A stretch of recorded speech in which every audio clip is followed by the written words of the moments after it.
राजन तिवारी जी भी मौजूद हैं। मैं श्री आदेश गुप्ता जी से अनुरोध करूंगा प्रेस वार्ता में अपनी बात को रखें। सभी पत्रकार मित्रों को मेरा नमस्कार। आज की प्रेस वार्ता में उपस्थित प्रदेश उपाध्यक्ष श्री राजन तिवारी जी और हमारे मीडिया के सह प्रभारी रघुवंशी जी, सभी मीडिया के मित्र, साथियों, जहांगीरपुरी में जो दंगा हुआ और जिन लोगों ने हिंसा फैलाई, जिस समय दिल्ली पुलिस पर पथराव हो रहा था, गोलियां चल रही थी और निर्दोष लोगों पर पथराव हो रहा था, हिंसा हो रही थी, उस समय कोई राजनीतिक दल अपना बयान देने नहीं आया, ना उनके बचाव में आया। उनके मुंह सिल गए, चुप हो गए। और उसके बाद जैसे ही दंगाइयों को पकड़ने कर दिल्ली पुलिस ने कार्रवाई की और उसके बाद उनके ऊपर निगम का बुलडोजर चला, अतिक्रमण हटाने के लिए जो रोहिंग्या बांग्लादेशी उन पर बुलडोजर चला, तो सारे राजनीतिक दल, सोकाल सेकुलर गैंग इकट्ठा होकर आम आदमी पार्टी, कांग्रेस, कम्युनिस्ट सब इकट्ठे हो गए। पूरा देश इस बात को देख रहा है। और इस तरह की घटना, इसी तरह की जब दूसरी घटना राजस्थान में अलवर में होती है, 300 साल पुराना मंदिर ढहा दिया जाता है। कांग्रेस की सरकार ने इस तरह के जो काम किया है, उस समय कांग्रेस का कोई नेता वहां पहुंचता नहीं है, वहां पर आम आदमी पार्टी का कोई नेता नहीं पहुंचता है।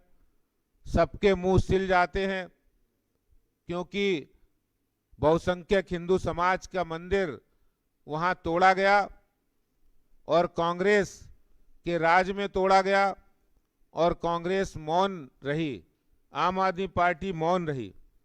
ये मानसिकता, एक तुष्टीकरण की मानसिकता जो वर्षों से राजनीति में कांग्रेस कर रही थी, वही काम आम आदमी पार्टी कर रही है। मैं एक बात आपके सामने, प्रमुख बात आपके सामने कहना चाहता हूं कि दिल्ली के अंदर साउथ दिल्ली निगम के हमारे एक पार्षद हैं भगत सिंह टोकस, उन्होंने दिल्ली नगर निगम में एक प्रस्ताव पास कराया और वो प्रस्ताव था कि उनका जो गांव है मोहम्मदपुर गांव, उसका नाम माधोपुरम रखने की मांग की थी। और उस गांव के हजारों लोगों के हस्ताक्षर से उस गांव के बहुत सारे लोग, क्योंकि उस गांव का इतिहास बहुत पुराना है, वहां पर वर्षों से जो समुदाय के, बहुसंख्यक समुदाय के लोग रहते हैं, वो चाहते हैं कि हमारे गांव का नाम मोहम्मदपुर नहीं हो, माधोपुरम रखा जाए। और निगम में बाकायदा प्रस्ताव पास कराया। लेकिन बड़े अफसोस के साथ कहना पड़ रहा है कि दिल्ली सरकार को, जो टाउन प्लानिंग डिपार्टमेंट है, उनको ये भेजा गया है, लेकिन भेजने की जो तारीख है, आज लगभग 6 महीने से ज्यादा हो गया है, लेकिन दिल्ली सरकार ने इस पर कोई भी मंजूरी नहीं दी। जब मैं केजरीवाल साहब से पूछना चाहता हूं कि जब गांव के लोग ये चाहते हैं कि उनके गांव का नाम बदला जाए, क्योंकि वो गुलामी का प्रतीक है, गुलामी की मानसिकता आज दिल्ली का कोई व्यक्ति रखना नहीं चाहता है। जिन्होंने हजारों साल इस देश को गुलाम बनाकर रखा है, तो उन नामों में भी गुलामी नहीं झलकनी चाहिए। मेरे पास सिर्फ मोहम्मदपुर गांव नहीं, बल्कि दिल्ली के कई गांव हैं जिन गांव के लोग आकर उनका नाम परिवर्तन करने की बात कह रहे हैं। इसलिए मैंने निगम के अपने सभी जो पार्षद हैं उनको कहा है कि आप इस तरह की जो डिमांड है, जो गांव वालों की, उनको सुनकर दिल्ली सरकार को पास इस तरह के प्रस्ताव भेजे, क्योंकि ये जनता की डिमांड है। जैसे मोहम्मदपुर गांव का नाम माधोपुरम रखा जाना चाहिए, वैसे ही हुमायूंपुर गांव, यूसुफ सराय, मस्जिद मोट, बेर सराय, मसूदपुर, जमरूदपुर, बेगमपुर, सैदुल्ला जाब, फतेहपुर बेरी, हौज खास, शेख सराय, जियासराय, नेपसराय, अधचिनी, अधचिनी, जाफरपुर कला, काजीपुर, नसीरपुर, मिर्जापुर, हसनपुर, गालिबपुर, ताजपुर खुर्द, नजफगढ़, सुल्तानपुर, अलीपुर, मुखमेलपुर, रमजानपुर, निजामपुर, मोहम्मदपुर, हमीदपुर, खानपुर, सुल्तानपुर डवास, इब्राहिमपुर, रसूलपुर, साहिबाबाद, कुतुबगढ़, मोहम्मदपुर मंजरी, लाडोसराय, मुबारकपुर। ये वो नाम है जिन नामों पर गांव के हजारों लोगों के रिप्रेजेंटेशन हमारे पास आए जो ये कह रहे हैं कि गुलामी का कोई भी चिन्ह दिल्ली के अंदर अगर वो उस समय रखा गया तो अब नहीं रहना चाहिए, क्योंकि अधिकांश बहुसंख्यक समाज के लोग यहाँ रहते हैं। इसलिए मैं आप लोगों के समक्ष आया हूँ कि दिल्ली के गांव के लोग जो जिनके गांव के नाम जिस तरह से हैं उनको बदला जाए, और उन्होंने अपने अपने प्रस्ताव भी भेजे हैं।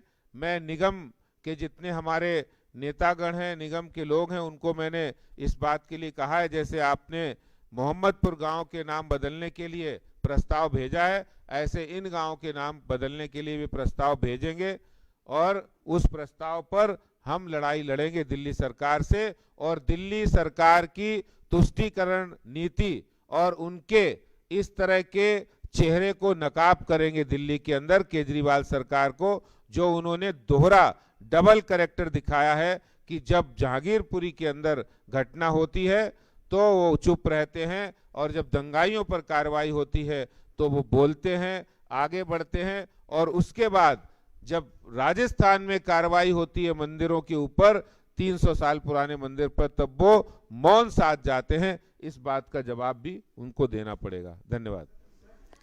कोई सवाल?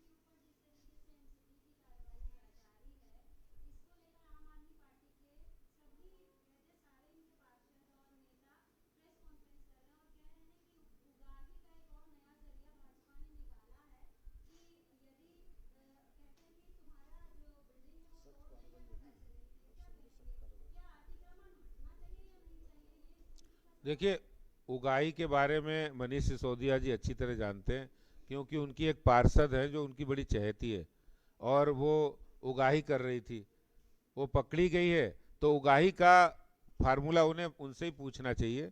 और जहाँ तक कार्रवाई की बात है, कार्रवाई 100% होगी, जो भी अतिक्रमण करेगा उस पर कार्रवाई होगी निगम की।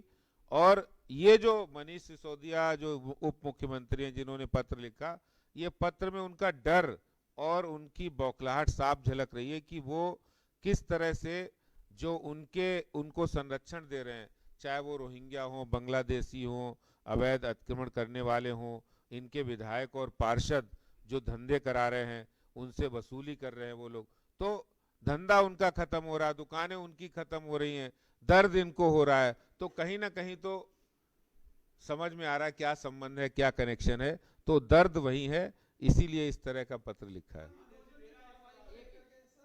एक एक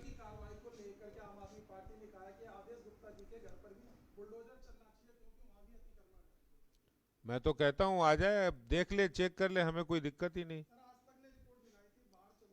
भाई आज तक की रिपोर्ट हो, निगम कार्रवाई करे, हमें कोई दिक्कत नहीं है।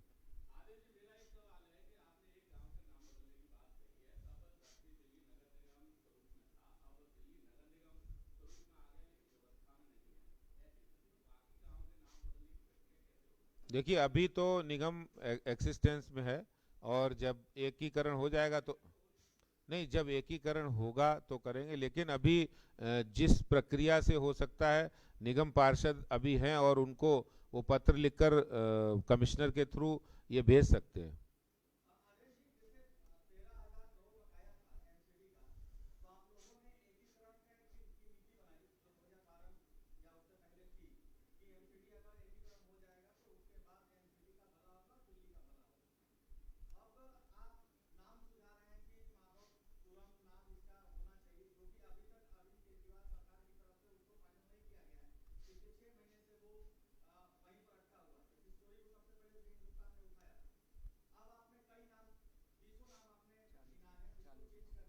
40 नाम है।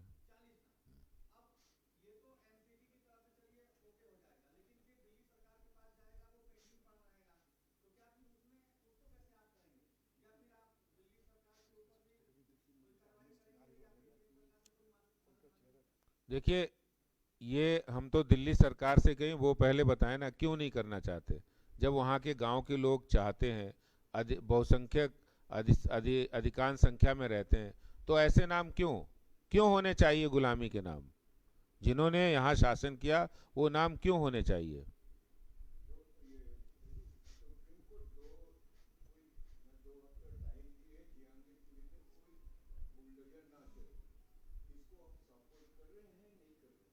देखिए, सुप्रीम कोर्ट का कोई भी डिसीजन है वो मान्य है, बिल्कुल सबको शर्माते है, लेकिन सुप्रीम कोर्ट ने ये भी कहा है, जब वकील कपिल सिब्बल ने कहा कि बुलडोजर नहीं चलना चाहिए, तो उन्होंने कहा पूरे देश में बुलडोजर चलेगा, पूरे देश में आप रोक नहीं सकते। उन्होंने कहा बुलडोजर नहीं चलना चाहिए, तो माननीय कोर्ट ने कहा बुलडोजर का काम तो बुलडोजर ही करेगा, वो तो जो अतिक्रमण हटेगा तो बुलडोजर से ही हटेगा।